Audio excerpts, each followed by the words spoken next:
Bom dia a todas as pessoas que estão nesse segundo momento da nossa primeira semana estadual da Ecosol. Que coisa boa a gente está realizando isso juntos e juntas. Eu sou Sônia Latiger, tenho a honra de ter sido convidada pelo Fórum de Niterói para mediar essa mesa.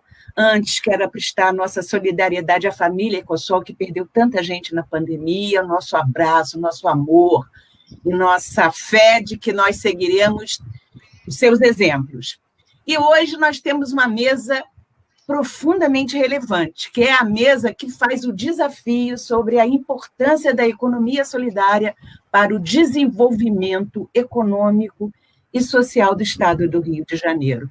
É a pergunta da angústia, é a pergunta do desafio, e é a pergunta que todos nós nos sentimos aptos a responder se unidos nessa partilha de ideias coletivas, de ações, onde a hegemonia não seja só do capital, entendeu? O que é aquele que nos oprime. Bom, o objetivo dessa mesa é traçar um panorama como é que se dá a retomada do crescimento do nosso Estado. Um Estado que já havia vilipendiado, um Estado que tem desafios, porque a própria doença do petróleo nos esmagou durante um tempo, um Estado que tem, como todo mundo, enfrentado a crise do capitalismo e, particularmente, um Estado que sofre, como todo mundo também, essa pandemia, a diminuição de postos de trabalho brutais, empreendimentos comerciais que se fecharam e pessoas que buscam se reinventar, onde a economia solidária é um caminho. É uma pergunta que a gente quer dividir. Como a economia solidária pode ajudar nesse processo? E nós teremos 3 pessoas maravilhosas aqui para tentar tecer essa saída que só se dará no coletivo e na prioridade da solidariedade, ao nosso ver. A primeira pessoa que a gente traz para aqui é a Angélica Hullen, a nossa coordenadora estadual da Economia e Comércio Justo. É presidente do Conselho Estadual de Economia Solidária. Angélica também é integrante da Rede Brasileira de Gestores de Políticas Públicas em Economia Solidária. Nós tivemos o prazer de tê-la nossa coordenadora em Niterói durante um tempo. E a Angélica vai trazer para nós esse dado conjuntural e toda essa visão do governo do Estado em relação a esses desafios. Bom dia, Angélica. Depois eu apresento o Sandro e o querido Almir, mas vamos lá. A palavra está com você, minha querida. Obrigada. 20 minutos e espero que todos participem. Bom dia. Bom dia, companheira Sônia. Gratidão por estar aqui conosco. É maravilhosa estar sendo mediada por você, uma grande guerreira da economia solidária, uma feminista como eu. Agora vamos passar para Almir César Filho. Almir é um economista do Ministério de Agricultura, Pecuária e Abastecimento, graduado na UF, mestre em Economia pela Federal de Uberlândia. Almir, além de ser um excelente técnico, ele tem uma característica de ser um militante. Quantas vezes eu vi Almir aqui em Niterói, em outros espaços da economia solidária, num gesto profícuo de educação, de formação, de diálogo com cada um dos empreendimentos sociais. Então, bom dia, Almir, muito obrigada. E, por favor, você tem seus 20 minutos, uma margenzinha que a Angélica já usou. Muito obrigada. Obrigada, Sônia. Agradecer a Angélica pelo espaço, parabenizar ela pelo evento e pela fala, e saudar também o Sandro por estar dividindo aqui essa bancada de alta responsabilidade, né? Estou aqui ao lado de mulheres e um colega homem extraordinário, com uma extraordinária cultura em torno da economia solidária. Então, já fui apresentado, então só, além de saudar, incluir que eu trabalho no Ministério da Agricultura. Atualmente eu estou no Serviço de Planejamento e Acompanhamento, aqui na Superintendência Federal da Agricultura, no Estado do Rio de Janeiro, à disposição dos empreendimentos, especialmente da agricultura familiar, mas não só, para ajudar. Mas a minha fala não é uma fala para explicitar aqui as políticas públicas disponíveis para os empreendedores da economia solidária, ou mesmo da agricultura. Nem mesmo falar das oportunidades, ou falar dos desafios, que são muitos, eu acho que ao longo do evento vão se impondo, vão ser colocados ou vão se impondo. Eu queria falar sobre potencial da economia solidária aqui no estado do Rio de Janeiro, né? E enfocar um aspecto. A economia solidária, ela não nasce recentemente, nem mesmo com os pensadores que, nas últimas décadas, reforçaram esse conceito, né, de economia solidária. Ele nasce há muito tempo. Ele é algo espontâneo da própria auto-organização dos operários e dos camponeses, né, dos artesãos urbanos, né, o que muitos chamam de economia autônoma popular, ou economia autônoma proletária, ou economia operária popular, né? E aí, vou pedir a Camila, que está no apoio, para botar a apresentação, porque aí também é uma forma de me disciplinar, né, com relação ao tempo. Camila, você consegue?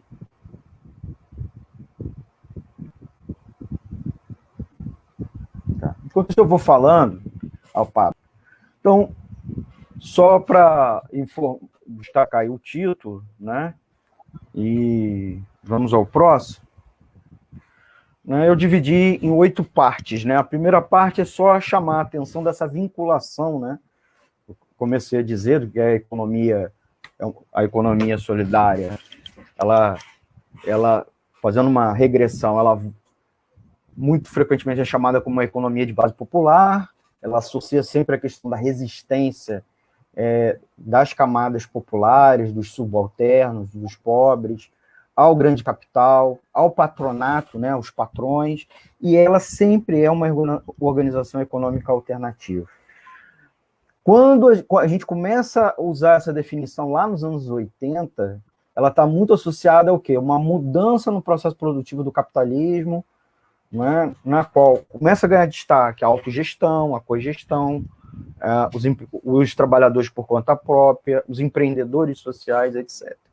E aí, com certeza, a gente tem que saudar o professor Paul Singer, acadêmico brasileiro, que foi um dos principais difusores dessa nomenclatura e estudar, né, como uma parte importante da teoria econômica, mas também de ordem prática, ir lá aos empreendimentos e ajudá-los a dialogar com eles. Mas, obviamente, como eu disse, a origem está muito vinculada à atividade camponesa, à popular urbana, às redes alternativas que já existiam dos produtores e de consumidores, e a busca pela autossustentação, né? Uma economia não necessariamente de autoconsumo, mas buscar a autossustentação dos produtores, né? Daqueles que produzem por eles próprios, né? Na sua dimensão social e econômica. E aí, é claro, aqueles que são camponeses, aqueles que fazem as atividades do campo, né, praticam as atividades rurais, tem uma larga tradição disso, né? E aí, obviamente, há um processo de convergência de que, nos anos 90 e nos anos 2000, quando começa a surgir uma série de políticas públicas agrárias de um novo tipo, porque antes estava muito vinculado ao âmbito fundiário ou âmbito da agropecuária, né? Começa a surgir, inclusive, o que a gente chama de política pública da agricultura familiar. Nos anos 90 surge a DAP, surge o PRONAF, logo depois surge o Ministério do Desenvolvimento Agrário, surge também o Programa de Desenvolvimento Territorial Rural, surge ainda a própria Lei da Agricultura Familiar, e as conferências, elas sempre têm como diretriz um desenvolvimento rural solidário, né, reafirmando não só essa expressão de maneira vaga, procurando, inclusive, defini-la em termos de política pública, em diretriz governamental, mas também de sustentável. E aí o uso dessa expressão sustentável não remete só à sustentabilidade ambiental, mas também à sustentabilidade econômica, sustentabilidade social, né? A atividade econômica não pode ser uma atividade que gere externalidades, que gere prejuízos à economia, principalmente à economia popular, né? Aí a gente vai a uma segunda parte, que é trazer isso para a realidade do Rio de Janeiro. Eu preciso fazer um breve diagnóstico da economia fluminense e o que a atividade da economia solidária, a prática da economia solidária, uma prática transversal dos segmentos populares, se encaixa nesse processo. Aí a gente também vai fazer uma digressão, né? O estado do Rio de Janeiro, muitos pensam ele como um estado zero agricultura. Mas aqui, gente, vale lembrar que aqui era um importante cinturão agropecuário do país. Aqui foi a terra dos barões do café, com todo o glamour, mas com toda a maldade que isso nos remembra, nos lembra. Porque falar de barão do café é falar de latifúndio, é falar também da escravidão, mas também falar de riqueza e de uma cultura não apenas da superexploração, mas uma cultura ligada à agropecuária, né? E não só ao café, mas tinha uma agricultura também de autossustentação, de autoconsumo. Mas o Estado do Rio também é um estado de pioneirismo industrial, né? Aqui, dos Mauá da vida, mas não só, os Guilins, né? Os Lages, né? Mas também da CSN, Companhia Siderúrgica Nacional. Então, aqui era um estado de pioneirismo industrial. Mas hoje a gente vive em situações de crises crônicas, permanentes, endêmicas, né? Mas está, inclusive, associada a essas duas questões que eu falei, né? Tanto a riqueza agropecuária quanto a riqueza industrial do estado do Rio explicam, em grande medida, esse fenômeno aqui local. Por que isso? O nosso pioneirismo industrial, em parte, nos ajudou a desagriculturalização. Desagriculturalização, que palavra estranha, é a perda da agricultura, a perda das condicionantes agrícolas do estado do Rio. E, por outro lado, por termos nos industrializado precoce em termos brasileiros, que é até tardia, né? Toda a literatura econômica fala disso, nós, antes de outros estados, passamos por um processo de pós-industrialização. Então, aquela indústria que tinha no Rio de Janeiro, tanto migrou para outras regiões, como ela foi sucedida por uma forte pressão no setor de serviços, certo? Muito antes de desenvolver algumas condições econômicas, por exemplo, que a Europa também passou por um processo de pós-industrialização, nós não tivemos aqui, né? Nós não desenvolvemos uma grande classe média, nós não eliminamos a pobreza, nós não diminuímos a desigualdade social, né? Nós não consolidamos um estado de bem-estar social, nem mesmo no nível estadual, né? Então, a indústria de transformação, principalmente, migrou para outras regiões. Então, o estado do Rio é um estado, inclusive, que ainda tem um grande PIB industrial, mas ainda nós temos o segundo maior PIB do Brasil, mas nós não somos o segundo maior PIB industrial. E a nossa fraqueza se deve principalmente à indústria de transformação. O que é a indústria de transformação? É toda a indústria que vai de alimentos à fabricação de canetas, né? E, por outro lado, nós temos uma indústria de extração mineral, né? Petróleo e gás, mas não só, inclusive a mineração, muito forte, né? Uma hipertrofia desse setor. E a Sônia Latiger, mencionou isso, né? Que quase sufocava outras atividades econômicas, né? Que, por outro lado, poderia ter sido usado para fomentar outros setores, mas não. E também, paralelo a isso, nós fomos um estado, como o Brasil inteiro, que não fez reforma agrária, né? O Rio de Janeiro e o Brasil não fez reforma agrária.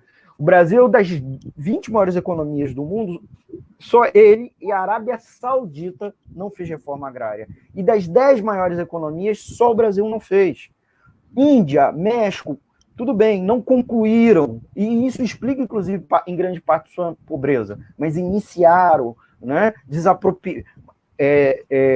houve um processo de desmontagem da plantation, né, o latifúndio improdutivo. E aqui no estado do Rio, curiosamente, se não houve a desmontagem da plantation, ela entrou em colapso.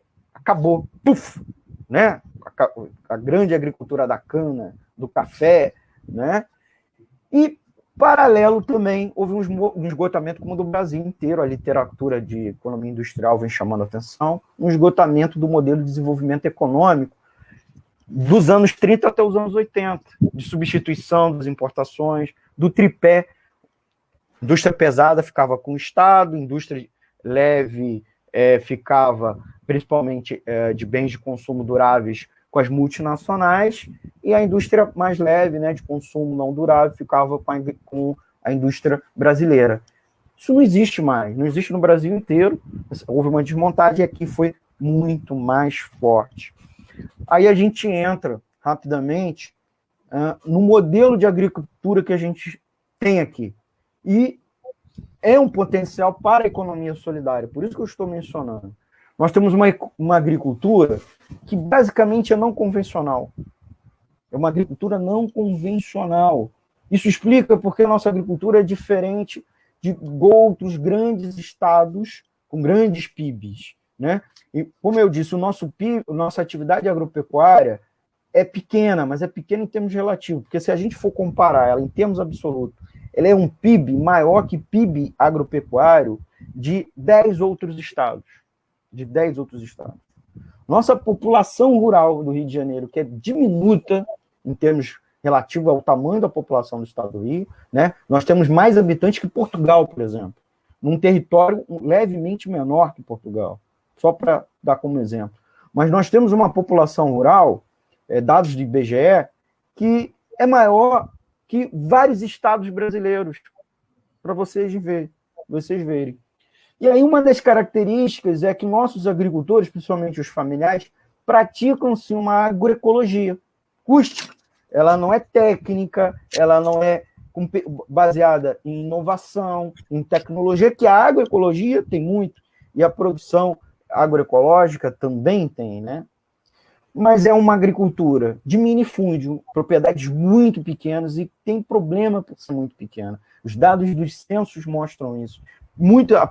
Dimensões pequenas dos imóveis rurais.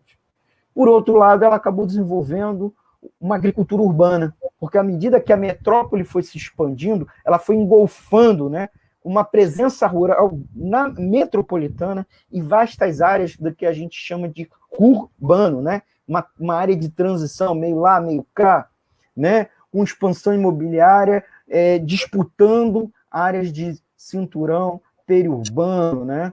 Mas é uma agricultura de resistência, gente, que resiste bravamente e busca, inclusive, compor redes de solidariedade com a economia solidária tipicamente urbana.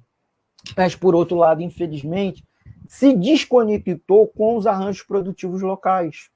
Então, a gente, às vezes, no mesmo município, tem uma grande atividade econômica X e a agricultura não tem nada a ver com ela. Está totalmente desconectada. Por sua vez, ela está desconectada, inclusive, com toda a cadeia produtiva do estado do Rio. Então, vários produtores, regiões que são cinturões agropecuários aqui no estado, são obrigados a beneficiar seu produto fora. Então, ela vende para fora, e aí a gente está comprando um produto beneficiado, ou mesmo um produto processado, que vem de fora do estado do Rio, marcas de fora do estado. E aí levou uma desintegração econômica e uma desorganização econômica muito forte entre os produtores agropecuários de pequena dimensão, familiares, etc. Mas, apesar disso, se for bem organizada, se for fortalecida, né, a gente vai gerar uma acumulação primitiva de capital muito grande. A partir, eu botei aqui mas a partir da agropecuária de base familiar e popular. O que a gente pode fazer aqui no estado do Rio não é, evidentemente, buscar uma ruralização, mas sim o quê? Fortalecer a atividade agropecuária, para podermos gerar riqueza para toda a população e, inclusive, para outros setores. Então, eu chamo de uma acumulação social porque ela não é comandada pelos grandes capitalistas, pelo menos, nem mesmo pelos capitalistas, e sim pelos produtores populares, né? Pelos empreendimentos de base popular. Essa agricultura familiar vai puxar a indústria. À medida que ela precisa de insumos, ela precisa de equipamentos, e ela também vai fornecer produtos, né, insumos, matérias-primas, às vezes com preço menor, inclusive em resultado da aumento da produtividade, e especialmente da PME, né, da pequena e média empresa, e o agronegócio de base familiar e cooperativo. Então, você vai fornecer para esses segmentos. E aí, não é qualquer atividade agropecuária que a gente defenderia aqui, e sim essa agroecologia que já temos aqui, né, rústica, convertendo ela para ser com mais incremento tecnológico, com mais investimento, né, aproveitando ela e fortalecendo uma indústria 4.0. A gente não quer fortalecer a indústria poluidora, a indústria antiga, mas uma nova indústria. Mas eu vou dizer a vocês, não é uma nova indústria a partir do zero, trazendo empresa de fora para cá, e sim convertendo o parque industrial que já existe no estado do Rio, né? É pegar o parque metal mecânico, por exemplo, de Niterói, São Gonçalo, do Rio, ligado à indústria offshore e naval, que está parcialmente parada nesse momento, porque não tem grandes encomendas de navios e plataformas, e poderiam estar fabricando equipamentos agrícolas, implementos agrícolas, até mesmo tratores, né? Combinando com a indústria automobilística do sul fluminense, Resende, Porto Real, com os serviços de alta tecnologia que já existem no estado do Rio, e buscando complexidade econômica, né? Melhor aproveitando o parque tecnológico, existem instituições acadêmicas do Rio de Janeiro. Nós temos alta concentração de instituições acadêmicas na região metropolitana e para além dela, que poderiam estar se conectando mais fortemente com a atividade econômica e, obviamente, aproveitar o mercado consumidor gigante do Rio de Janeiro e a economia logística. Rio tem ferrovias, tem rodovias, tem portos, aeroportos, e principalmente muito próximo da área produtora com a área consumidora. E, gente, essa agricultura sim consumirá insumos, equipamentos, ela vai demandar agrotechs, inclusive para as atividades de base familiar e agroecológica.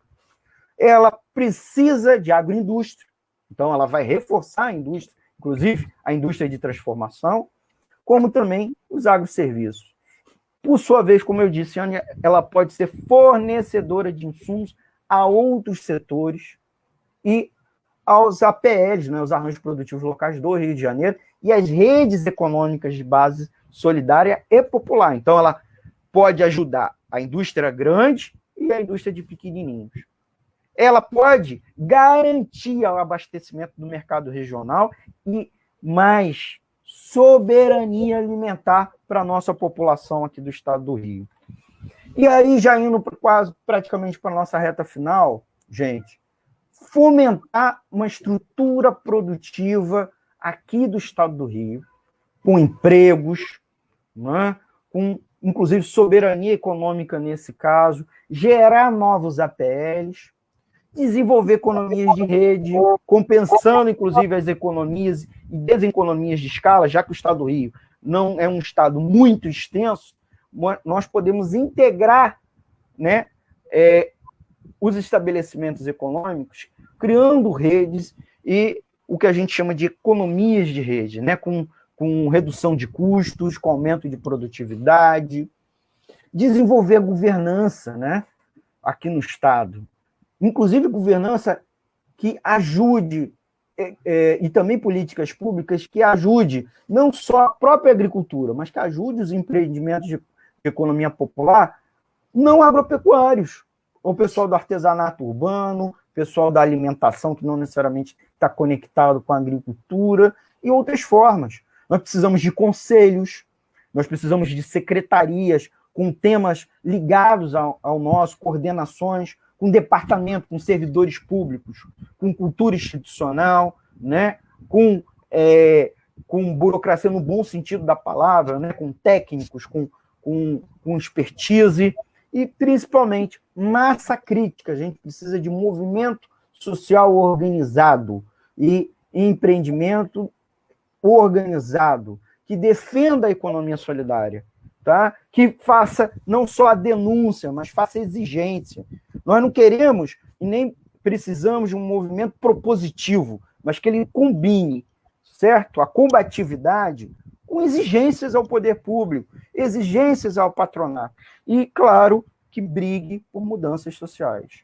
E, por último, resultados quantitativos. Nós fizemos uma medição lá na nossa superintendência, com dados, inclusive, quanto número de empregos se cada estabelecimento agropecuário familiar, aqui no estado do Rio de Janeiro, recebesse R$10.000 de conjunto de política pública, seja de crédito, seja de assistência técnica, seja de compras públicas.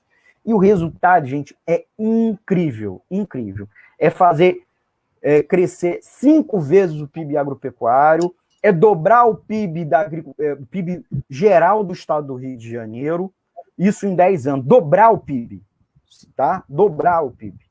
Fortalecer a indústria, aumentar o PIB industrial do Rio de Janeiro. Apenas se cada família da agricultura familiar, né, recebessem R$10.000 de política pública em 10 anos, não é a cada ano nos 10 anos. E aí os resultados, gente, é estabelecer uma agricultura do porte do Rio Grande do Sul, aqui no estado do Rio de Janeiro, que é um estado, como vocês sabem, com uma agropecuária muito forte. Evidentemente, não é a mais forte do país, mas a Angélica, que não me faça mentir, é muito ligada à agricultura familiar e principalmente à agroindústria, né? E em 20 anos, se mantivéssemos isso, a dimensão dos Países Baixos. Então, transformaríamos o Rio de Janeiro num porte dos Países Baixos, se nós tivéssemos políticas públicas, obviamente, com recursos e a eficiência necessária. Bom, gente, então eu termino aqui, tá? Para a gente prosseguir na sequência com o Sandro e depois para as perguntas. Obrigado. Obrigada, Almir. Foi muito retorno entusiasta aqui no nosso chat público. Vontade de parar e conversar cada ponto, mas a gente agora vamos deixar isso para o finalzinho da nossa apresentação, com as perguntas que a gente espera.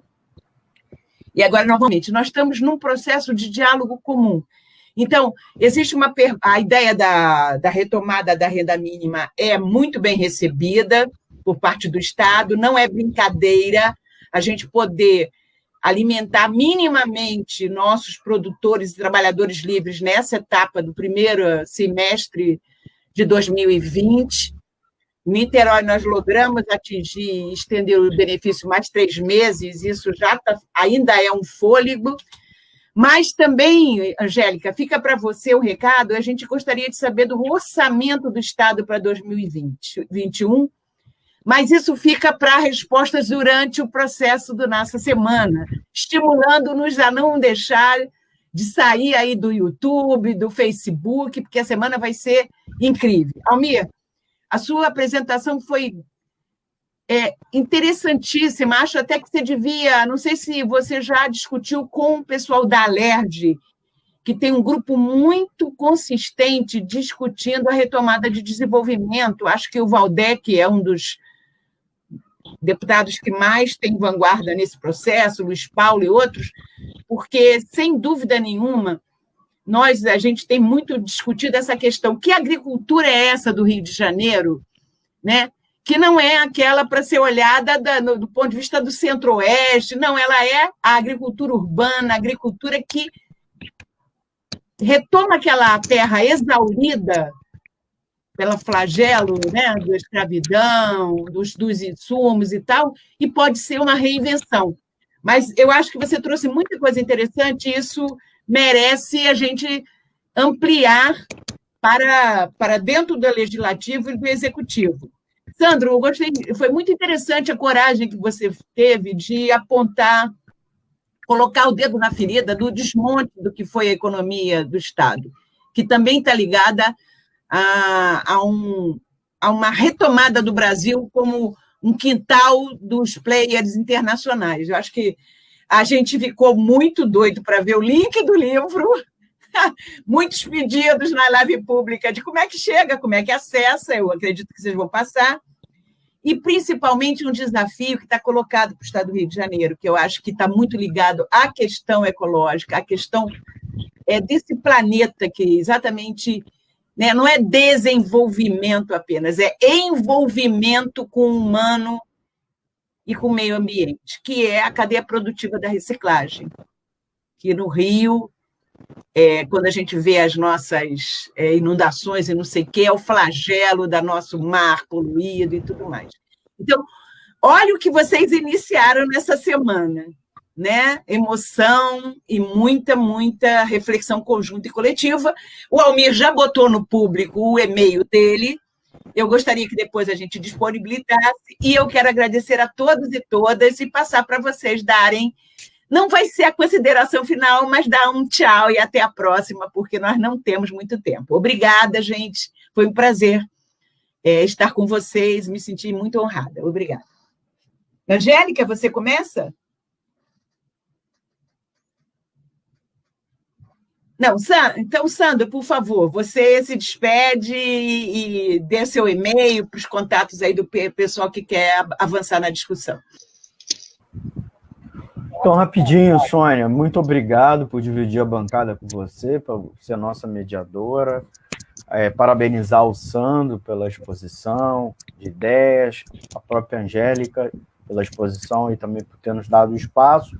Meu e-mail já a gente colocou na tela, é almir.baptista, Batista com P mudo, almir.baptista@agricultura.gov.br. À disposição para vocês, para a gente seguir os debates e as ideias que a gente apresentou aqui. As ideias que a gente apresentou aqui é produto de uma elaboração, de um estudo dos últimos 3 anos da Delegacia Federal de Desenvolvimento Agrário, aqui do Rio de Janeiro, pela Divisão de Desenvolvimento Rural e agora pelo Serviço de Planejamento e Acompanhamento da Superintendência do Ministério da Agricultura. Tá? A gente também está à disposição para ajudar com os caminhos das políticas públicas, como acessar as políticas públicas mencionadas por mim, pelo Sandro e pela Angélica, etc.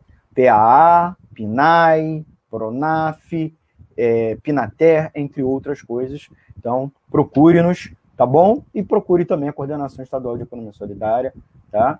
E agradecer a minha superintendente, a Renata Briata, por me ceder para eu estar aqui. Tá? Obrigada. Angélica, querida, por favor, encerre e a gente